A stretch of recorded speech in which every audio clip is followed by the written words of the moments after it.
नमस्कार। ऐतिहासिक तथ्यों पर आधारित श्रृंखला सच का सामना में आपका स्वागत है। मैं हूं मुकेश कुमार। दोस्तों, आपने अक्सर सुना होगा ऋणम कृत्वा घृतम पिबेत। इसका मतलब है कि कर्ज लेकर घी पियो। इसका जिक्र अक्सर किया जाता है और इसे चार्वाक के साथ जोड़कर पेश किया जाता है। हालांकि ये भी कहा जाता है कि इसका इस्तेमाल चार्वाक के दर्शन को बदनाम करने के लिए किया जाता है, क्योंकि चार्वाक ने एक नास्तिक दर्शन दिया था, एक भौतिकवादी दर्शन दिया था। उसके हिसाब से ना ईश्वर है और ना ही कोई दूसरा लोक है, जो है सब कुछ यही है और इसलिए आदमी को सुख से जीना चाहिए। सवाल उठता है कि चार्वाक के उस भौतिकवादी दर्शन का क्या हुआ, वो कैसे विलुप्त हो गया या किन वजहों से विलुप्त हुआ, किन लोगों की वजह से ये वो खत्म हो गया और आज हम उसके बहुत कम चिन्ह देख पाते हैं। तो आज हम इसी मुद्दे पर बातचीत करने जा रहे हैं और हमारे साथ जाने माने सामाजिक कार्यकर्ता और इतिहास के जानकार प्रोफेसर राम पुनियानी हैं। उनसे जानेंगे कि चार्वाक का दर्शन क्या है, चार्वाक कौन थे और उसका क्या हुआ। तो आपका स्वागत है प्रोफेसर पुनियानी। धन्यवाद। मेरा पहला प्रश्न यह है कि बल्कि मैं चाहूंगा कि सबसे पहले तो आप हमारे दर्शकों को चार्वाक के बारे में बता दीजिए, क्योंकि बहुत सारे हो सकता है उन्होंने छिटपुट सुना हो, लेकिन चार्वाक कौन थे, कब थे, उन्होंने क्या किया, ये इसके बारे में उनकी जानकारी कम होगी, इसलिए बेहतर होगा आप वहां से शुरू करें।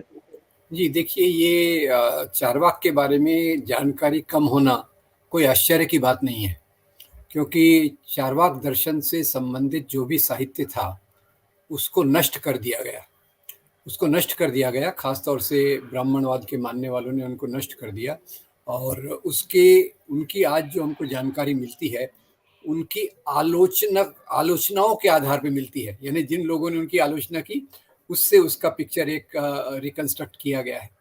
तो जैसे आपने सही तरीके से बताया कि ऋग्वेद के बाद जो एक परंपरा चालू हुई, ब्राह्मणवाद बहुत मजबूत हुआ। आत्मा, परमात्मा, रूढ़ियाँ, फिर उस समय तो ये बलि भी बहुत होती थी, तो उससे ब्राह्मणों का बहुत अच्छा भला काम चलता था, क्योंकि लोग इसी झांसे में थे कि भाई हम अगर बीमार भी हैं तो ईश्वर नाराज है, खुश करना है तो ये इसी बीच के ब्राह्मण ही हैं जो हमको ठीक कर सकते हैं, जो ब्रह्मा का अंश है। तो अब इसके विरोध में कॉमन इरा की 6वीं 7वीं शताब्दी के पहले बृहस्पति नाम के एक विचारक हुए और उन बृहस्पति ने कहा कि भाई उनका दर्शन इससे बिल्कुल अलग था।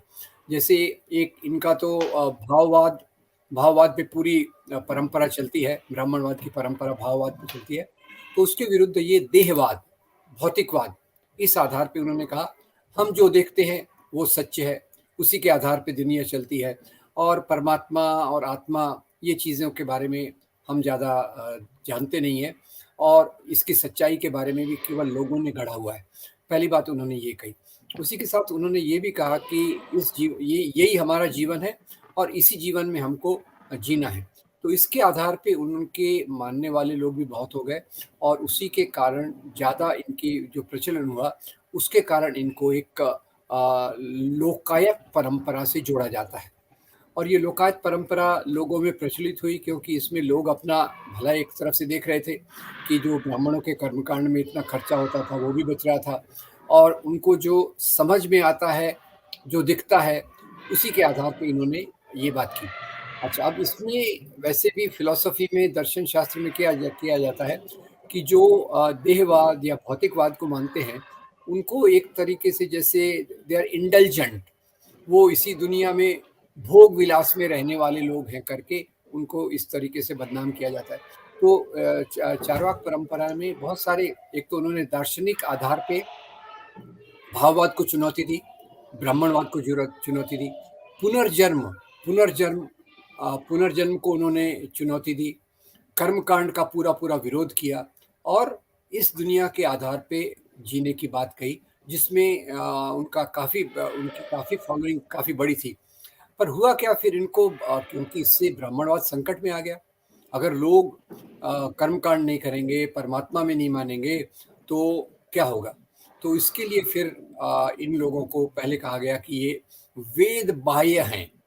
यानी मुख्य रूप से ब्राह्मणों की जो कल्पना थी कि वेद तो ब्रह्म वाक्य हैं अब इन्होंने ब्रह्मा के अस्तित्व को ही नकार दिया, तो वेद तो यहीं से आए हुए हैं, तो इनको वेद बाह्य कहा गया।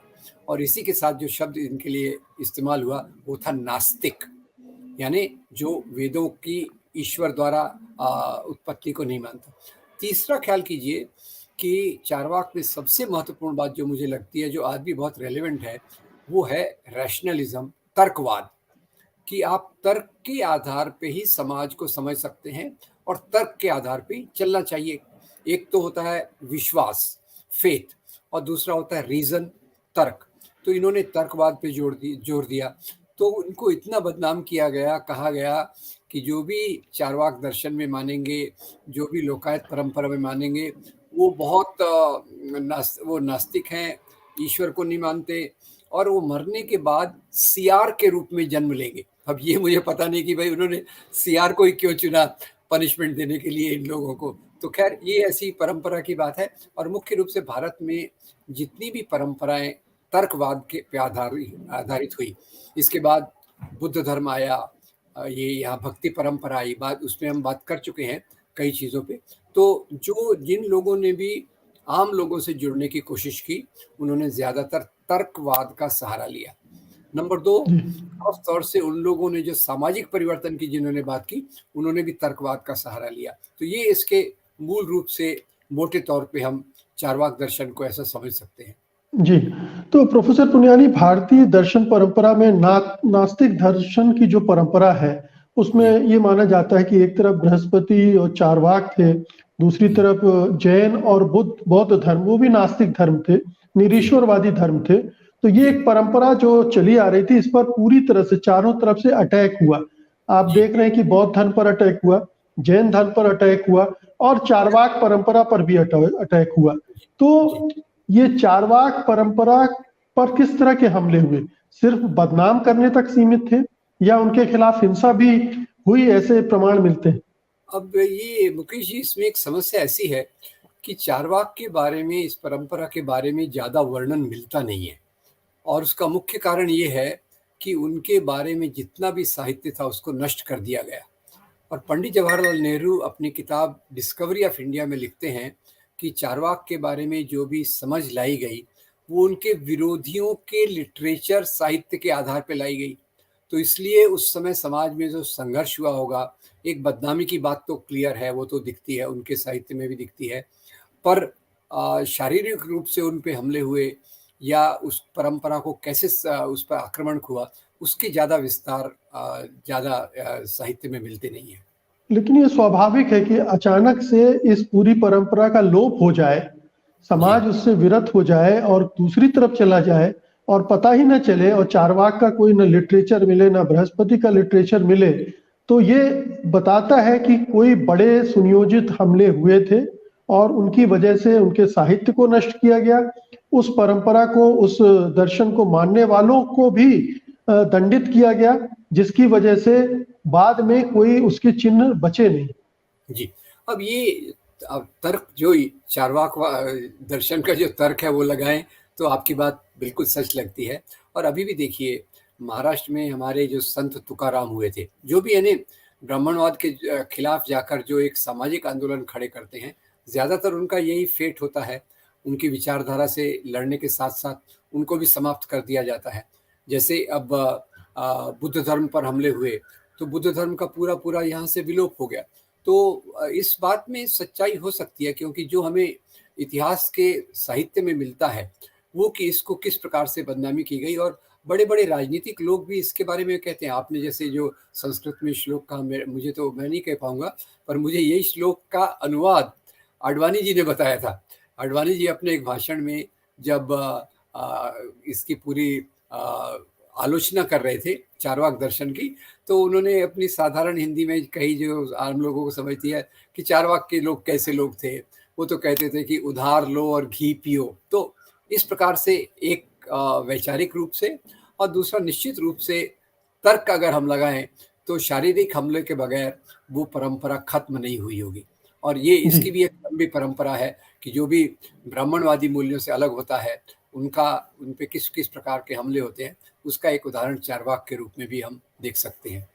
जी, मैं ये जानना चाहूंगा कि जो भौतिकवादी दर्शन था, ये चार्वाक का, वो बाद में जिस तरह का भौतिकवादी दर्शन हम देखते हैं 18वीं 19वीं सदी में, ये कहाँ जाकर जुड़ता है? क्या आपको लगता है कि हिंदुस्तान में एक बड़ी अच्छी परंपरा बहुत पहले इस दर्शन की शुरू हुई, और जिसका जो परंपरा चलती तो शायद हिंदुस्तान का समाज ज्यादा तर्क संगत ढंग से सोचने का आदी होता, वो विलोप करके हमें मूढ़ बना दिया गया?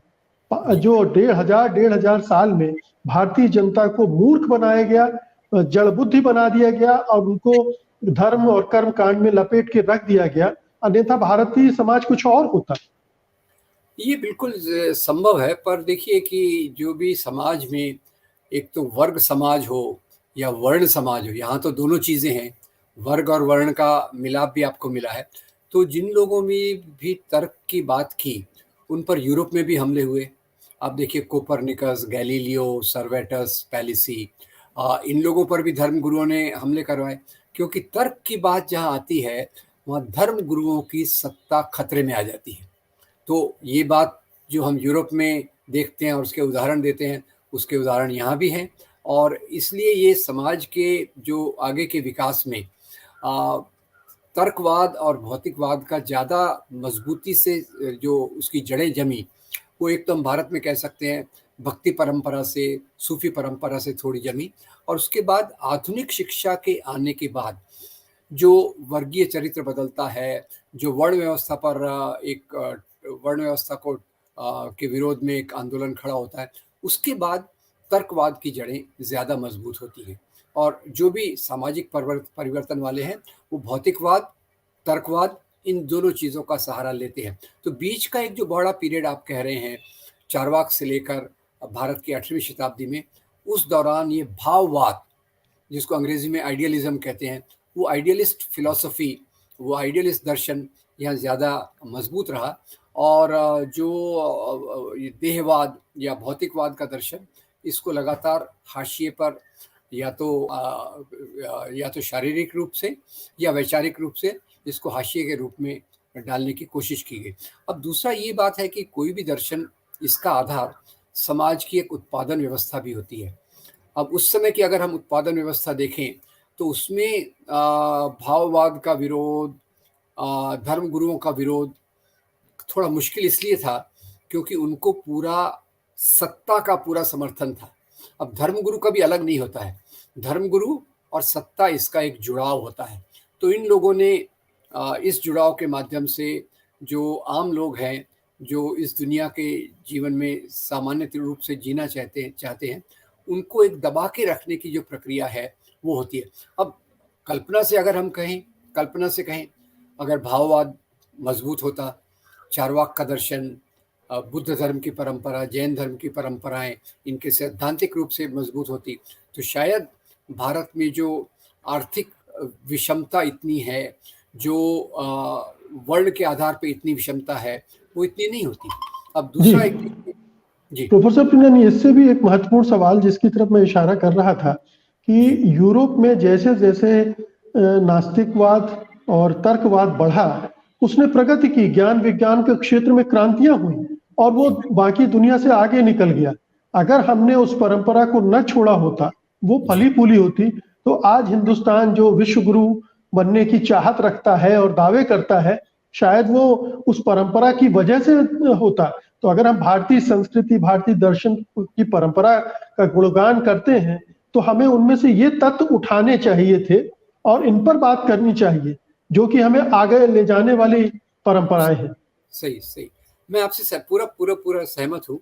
और अगर आप ख्याल करें तो जो प्रक्रिया यूरोप में हुई 17वीं 18वीं शताब्दी में, उस प्रक्रिया में भारत में एक समस्या ये भी थी कि भारत को अंग्रेज़ों की कॉलोनी बनना पड़ा, और आज़ादी के बाद जो जवाहरलाल नेहरू आगे चलते हैं भारत के विकास में, वैज्ञानिक सोच में, साइंटिफिक टेम्पर में, वो चारवाक परंपरा को लेके चलते हैं।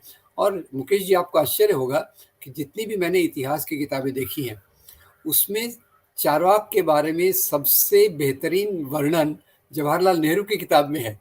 अब ये मैं आश्चर्य हो गया, भाई जवाहरलाल नेहरू तो वैसे प्रोफेशनल हिस्टोरियन नहीं थे, पर उनकी जो लगन थी तार्किक सोच से, उसके कारण उसकी प्रेरणा लेकर ही उन्होंने चारवाक के बारे में काफ़ी विस्तार से लिखा और चारवाक जी पे हमलों पर भी काफ़ी विस्तार से किया। तो जी निश्चित रूप से अगर चारवाक परंपरा और उस प्रकार के विचार चलते रहते तो शायद भारत हो सकता है शायद भारत गुलाम भी ना बनता, क्योंकि उसी के आधार पे उत्पादन व्यवस्था और बाकी चीज़ों का संगठन हो सकता है। राज्य जैसे यूरोप में क्या हुआ, यूरोप में जो राजाशाही से राज्य आधुनिक नेशन स्टेट की तरफ जल्दी आया, तो वो प्रक्रियाएं, उसके पीछे भी एक भौतिक जो आधार है उत्पादन पद्धति का, विज्ञान, अब विज्ञान के साथ साथ टेक्नोलॉजी भी चाहिए, टेक्नोलॉजी के साथ वो उत्पादन व्यवस्था चाहिए, जो निश्चित रूप से आप जो कह रहे हैं वो निश्चित संभव होता। शायद हम गुलाम भी ना बने होते और शायद यहाँ का जो वैज्ञानिक विकास है वो दूसरे देशों से पहले आगे जाता। बिल्कुल। तो चारवाक का महत्व हमें समझना चाहिए पूरे भारतीय इतिहास में, भारतीय दर्शन में, भारतीय परंपराओं में, कि चारवाक को निस्तनाबूद करके, चारवाक के दर्शन को खत्म करके, चारवाक परंपरा को खत्म करके हमने क्या खोया है? हमने अपना भविष्य खो दिया है। हम अतीत से बंधे हुए हैं और दूसरे देशों ने उस दर्शन को न सही यहाँ से गया हो सकता है यहाँ से भी प्रेरणा ली हो, यहाँ से भी कुछ निर्यात हुआ हो दर्शन, और उससे प्रेरणा लेके, चूंकि ये सारी चीजें बौद्ध धर्म में भी है, जैन धर्म में भी थी उस समय, तो दुनिया ने उससे बहुत सबक सीखे और हम जाकर अपने खोल में बंद हो गए। और आज भी हम यही कोशिश कर रहे हैं कि हम उस अतीत में चले जाएं जो कि चारवाक विहीन हो, जो कि बंद समाज का एक रूप है। तो बहुत बहुत शुक्रिया। आप कुछ और जोड़ना चाहते हैं प्रोफेसर? एक चीज मैं जोड़ना चाहता हूँ और वो ये है कि अभी जब ये दकियानुसी और पिछड़ेपन के सोच वाले और अंधविश्वासों को बढ़ावा देने वाले लोग हैं, वो आप देखिए पिछले कुछ सालों से किस किस प्रकार से दावे कर रहे हैं कि प्राचीन काल में हमने सब कुछ खोज लिया था, सिर्फ हम भूल गए। और अभी जो नया फिर से वो इतिहास लेखन के लिए उन्होंने बहुत बड़ी एक कमेटी बनाई है, भारत के ये 12,000 साल का इतिहास, उसका फोकस भी उन्होंने ब्राह्मणवाद पे रखा है, जो जिसको ये हिंदू कहते हैं। जैसे उसमें शंकराचार्य का बहुत महत्व है और जो ब्राह्मणवादी मूल्यों की चीज़ें हैं उस पर ज़्यादा महत्व है। और जो चारवाक दर्शन और दूसरी जो चीज़ें जिन्होंने इसका आधा भौतिक चीज़ों का आधार लिया, उसका उसमें कम स्थान है। तो ये एक चिंता का विषय है। अभी आज की परिस्थिति में हम देखें तो हमें चारवाक के मूल्यों से बहुत कुछ सीखने की ज़रूरत है। जी, और विडंबना ये है कि ये चारवाक दर्शन भी दरअसल हिंदू परंपरा से ही निकला है। वो कोई दूसरी परंपरा नहीं है, कोई बाहर से आया दर्शन नहीं है, किसी का थोपा हुआ नहीं है, उसी हिंदू समाज से निकला हुआ दर्शन है और जिसे ब्राह्मणवाद ने कुचल दिया, खत्म कर दिया। बहुत ही दुर्भाग्यपूर्ण था ये पूरे हिंदुस्तान के भूत और भविष्य दोनों के लिए। तो बहुत बहुत शुक्रिया प्रोफेसर पुनियानी आज की बातचीत के लिए। धन्यवाद आपका। नमस्कार। सत्य हिंदी का ऐप डाउनलोड करें गूगल प्ले स्टोर पर।